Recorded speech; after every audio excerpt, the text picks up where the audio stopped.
안녕하세요. 성공의 용산 나눔의 집에서 원장으로 일하고 있는 자키호라고 합니다. 저는 오늘 여러분과 코로나19 시대에 가난한 자리에서 가난한 시간을 살고 있는 사람들에 대해 함께 이야기해보고자 합니다.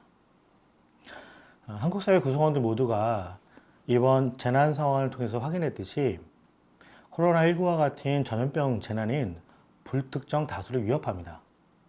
그래서 어떤 분들은 전염병과 같은 재난 앞에 모든 사람은 똑같다라고도 말하죠. 하지만 가난한 자리에서 가난한 시간을 살며 일할 수밖에 없는 사람들에게 재난은 결코 평등하지 않습니다. 가난한 사람들이 생존을 위한 최선의 선택을 할 때마다 전염병 재난에 더 쉽게 노출됩니다. 그로 인해 뜻하지 않는 병을 얻게 되기도 하고요. 그 뒤에 오랜 시간 동안 큰 고통을 겪게 되기도 합니다. 그 가운데 심각한 후유증을 앓거나 목숨을 잃을 확률도 훨씬 높습니다. 그리고 그 가난한 자리와 시간 속에 바로 한국 사회의 취약계층과 사회적 소수자분들이 있습니다.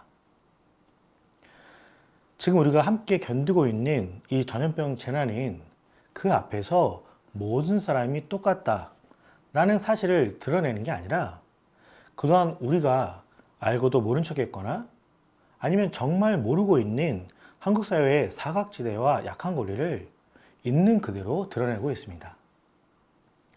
제가 일하는 성공의 용산 나눔의 집은 용산 지역에서 취약계층과 미등록 유지민을 비롯한 사회적 소수자분들과 17년째 동행하고 있습니다. 그러다 보니 한국 사회의 사각지대에서 유령 취급을 받으면서 살고 있는 분들의 삶과 일상에 대해서 많은 것을 알게 되었습니다. 코로나19가 한국 사회를 뒤흔들어 놓기 전에도 한국 사회의 취약계층과 사회적 소수자를 위한 정책은 여러모로 문제가 많았습니다. 무엇보다 인권의 관점에서 보면 심각한 문제점을 갖고 있습니다. 오늘은 그 중에서 두 가지만 이야기해보고자 하는데요. 먼저 취약계층의 대표적인 사례인 기초생활보장 수급자분들에 대해서 이야기해볼까 합니다. 예를 들어서 취약계층의 대표적인 사례인 기초생활보장 수급자분들은 기준소득 이상을 벌면 곧바로 수급 자격을 박탈하게 됩니다. 2020년 4인 가구의 기준소득 인정액이 142만 4천 원 정도인데요. 이 이하를 벌게 되면 생계급여를 지급받는데 본인이나 부양 의무자인 자녀가 제대로 된 일자리를 얻어서 이 기준소득 이상을 벌면 수급 자격이 박탈됩니다. 그런데 우리 한번 생각해 봤으면 좋겠습니다. 취약계층에 속하는 분이나 그 자녀가 제대로 된 일자리를 얻어서 그 기준소득 이상을 번다고 할지라도 일정 정도 자산이 쌓이지 않으면 이분들은 그 가난을 벗어나기가 매우 어렵습니다. 그렇다고 한다면 이분들이 자리부지를 품고 열심히 일해서 일정 소득 이상을 벌었을 때 자격을 바로 박탈해서 지원을 끊고 그분들을 위태롭게 만들 것이 아니라 실은 더 적극적인 지원을 해서 이분들이 일정한 자산을 쌓고 그 가난으로부터 조금 더 벗어날 수 있게 하는 것이 실은 더 적절한 빈곤 정책일 것입니다. 그렇게 더 단단하고 안전한 디딤돌을 여러 개 제공해서 오랫동안 학습된 무기력으로부터 벗어날 수 있도록 돕는 것이 좋은 정책을 구현하는 사회인 거죠. 취약계층에게 꼭 필요한 자존감 치유와 관계성 회복의 과정을 적극 제공하는 게 바로 좋은 사회인 겁니다. 두 번째로 한국 사회가 불법 체류자라고 잘못 부르고 있는 미등록 이주민분들을 포함한 이주민들은 어떨까요? 농어촌을 비롯한 한국 사회의 3D 업종에서는 이주민분들이 계시지 않으면 유지가 되지 않을 정도로 이주 노동자분들의 기여도가 매우 높습니다. 2019년 출입국 외국인청 통계에 따르자면 한국에 체류 중인 외국인은 248만 명이 넘습니다. 한국에서 7번째로 큰 도시인 대구 인구보다 더 많은 외국인들이 이 땅에 체류하고 있는 거죠. 그 가운데 미등록 이주민은 거의 40여만 명 가까이 체류 중인 것으로 추정됩니다. 1990년을 전후해서 한국 사회의 필요로 이 땅에 다양한 이주 노동자와 많은 이주민들이 자리 잡기 시작했습니다. 그로부터 30년, 오늘날 한국 사회는 지금까지 애써 외면하던 또 다른 실상을 마주하고 있습니다. 저를 비롯해서 수많은 한국 사람들이 의식조차 하지 못하고 습관적으로 말하고 있는 우리. 그 우리에 해당하지 못한 채 소모품처럼 활용되는 이들이 너무나 많다는 가슴 아픈 실상입니다. 그리고 그런 소모품처럼 이해되거나 활용되는 이들 가운데 이주민들이 많다는 건 여기서 한 번 더 확인하는 게 민망할 만큼 한국 사회 모두가 알면서 모른 척하는 실상입니다. 더욱더 안타깝고 위험한 현실은 코로나19처럼 누구나 겪을 수 있지만 결코 평등하지 않은 재난의 무게를 경험하게 되는 위기 상황에서 가장 먼저 밀려나고 심지어 존재하지 않는 것처럼 삭제되는 이들이 바로 미등록 이주민인데 한국 사회는 이를 어쩔 수 없다는 식으로 묵인하고 있다는 점입니다. 취약계층과 사회적 소수자, 가난한 자리에서 가난한 시간을 살며 일하기에 존재하지 않는 것처럼 취급받는 사람들. 하지만 이들은 분명 우리 가운데 존재하며 어떤 식으로든 우리와 연결되어 있습니다. 그러므로 이번 전염병 재난을 통해서도 새삼 확인했듯이 이들의 안전은 우리 모두의 안전일 수밖에 없습니다. 상대적으로 좀 더 부유한 자리와 시간에서 사는 사람들은 좀 더 안전하게 살 수 있는 게 현실이기도 합니다. 하지만 조금만 더 생각해 보면 이분들 또한 전염병 재난에 취약한 이들과 어떤 식으로든 만나거나 연결될 수밖에 없다는 것도 사실입니다.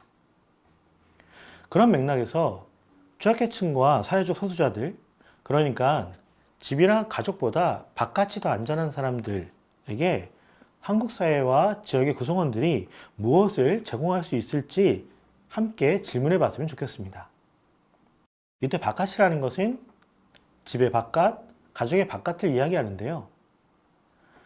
취약계층 분들은 대부분 열악한 주거 환경 가운데 살고 계시기 때문에 그 주거 환경을 잠시 벗어나서 이용할 수 있는 시설이나 기관, 단체들에 와서 지내실 때 더 안전할 수 있습니다. 그리고 통계로도 나타났듯이 안전하지 않은 가족 관계 속에 있는 분들은 그 가족에서 벗어나서 또 다른 관계를 만날 때 더 안전하실 수 있습니다. 또한 우리가 반복해서 언급하는 취약계층과 미등록 이주민을 비롯한 사회적 소수자분들은 문해력의 문제나 사용하는 언어가 다르다는 이유로 정보의 사각지대에 놓인 경우도 많습니다.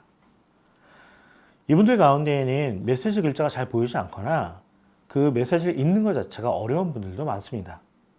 결국 이분들은 지원기관이나 그분들을 위해서 특화된 단체들과 만나야만 정보를 얻고 문제를 해결할 수 있습니다. 그러니 이런 부분에 대해 우리가 어떻게 접근할지 제대로 질문하고 함께 답을 찾아야 합니다. 취약계층과 사회적 소수자분들에게 오늘 우리가 만나는 이런 방식의 온라인 비대면 방식은 소통하고 돕는 하나의 방법일 뿐이지 결코 전부가 될 수 없다는 것을 명심해야 합니다. 위드 코로나 시대라고 불리는 지금 우리는 한국 사회 구성원인 취약계층과 사회적 소수자 분들의 그 얼굴과 그 서사를 정직하게 마주하고 그들의 이야기를 듣고 질문했으면 좋겠습니다. 그 다음에 숫자와 통계를 확인하고 분석하는 작업이 뒤따랐으면 합니다. 그래야 얼굴과 서사가 있는 문답에 근거한 정책과 활동이 나올 수 있기 때문입니다. 소설가 김훈 씨는 미국의 백인 노동 하층민의 자전적 에세이에 대한 추천사에서 다음과 같은 지적을 합니다. 부자들은 가난을 통계 지표로 객관화해서 이해하지만 가난은 개념이 아니라 생활이다. 가난은 사회적 차별, 모욕, 억압이고 기회와 정보로부터의 단절이다. 가난은 희망의 부재, 목표 설정의 어려움이며 때로는 인간성의 파탄에 이른다. 코로나19라는 전염병 재난으로 인해서 원래부터 가난한 자리에서 가난한 시간을 사는 사람들이 더 심각한 소외와 불평등으로 내몰리고 어떻게든 살아남기 위해서 매일같이 위험에 노출되어 살 수밖에 없는 이들의 위험한 일상이 지금도 계속되고 있습니다.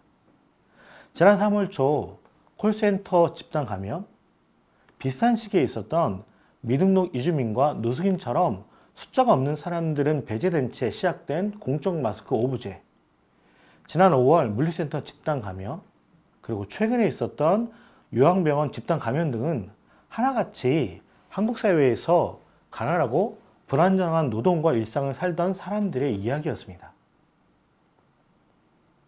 이는 숫자나 통계 이전에 다양한 맥락에서 가난한 자리와 시간을 사는 사람들의 얼굴을 마주보고 그들의 서사를 파악해야만 제대로 된 답을 얻을 수 있는 일이었습니다. 무엇보다 저희가 동네 골목에서 만나는 대부분의 취약계층과 사회적 소수자분들은 1인 가구나 우리가 상상하는 정상가족 범주에서 벗어난 분들입니다.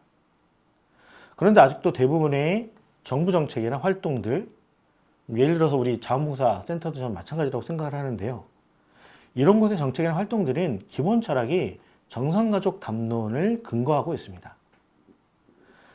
현실에 거의 없는 4인 정상가족이 기준인 경우가 많습니다.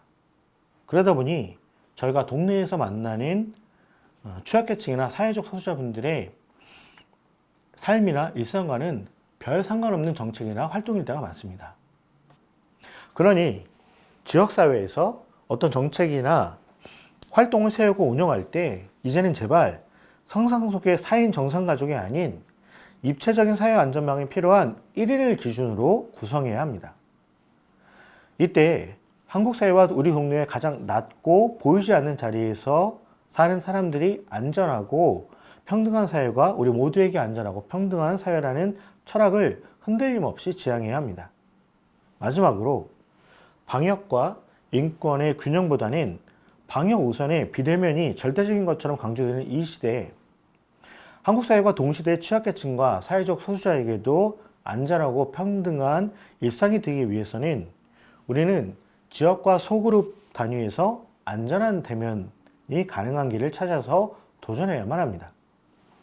행정이 일괄적인 통제를 해서 집과 가족보다 바깥이 더 안전한 사람들이 갈 곳이 없게 만드는 방식이 아무렇지 않게 반복되도록 그냥 두고 보면 안 됩니다. 저는 이와 같은 질문과 도전에 지역사회의 다양한 자원과 사람들을 연결하는 자원봉사자와 관계자분들이 적극 앞장서시기를 응원합니다.